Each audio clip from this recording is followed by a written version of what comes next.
Hello everyone. Today we are going to talk about Koch's postulates. So as you can see in the figure, that is Robert Koch. He was a renowned microbiologist and a physician also. So he postulated the methods for identification of a previously known disease.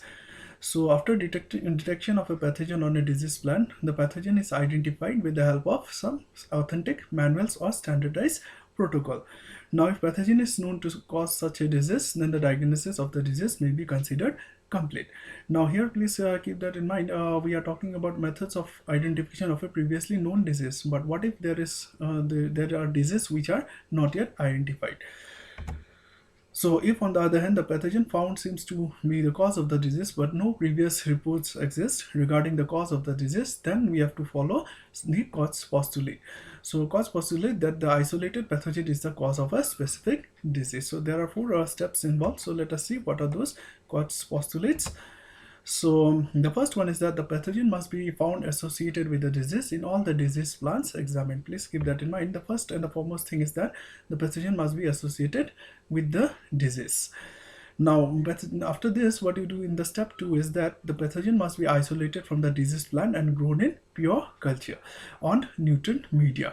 So once you found in the step 1 that okay, this pathogen is associated with the disease, you take out those pathogen and basically what you do is that you grow them in pure culture and note down its characteristics, appearance and effects which are to be noted down.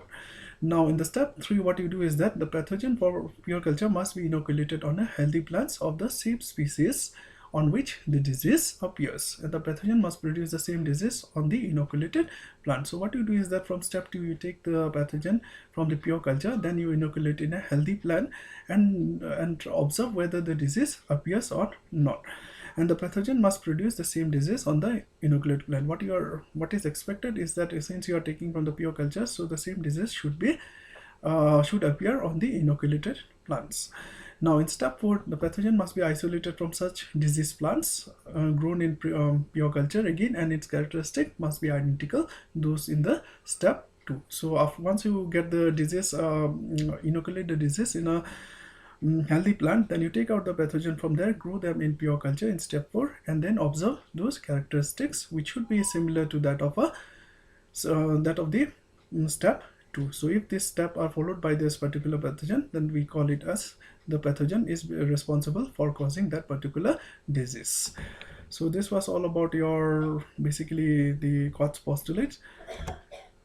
So all the steps are known as Koch's postulates. If all such steps are followed and proved true, then the isolated pathogen is identified as the organism responsible for the disease. Now Koch's postulates are mostly associated or possible with the pathogens like bacteria, fungi, parasitic hyoplants, nematodes and some viruses. So you can see a wide range of identification can be done using this Koch's postulates.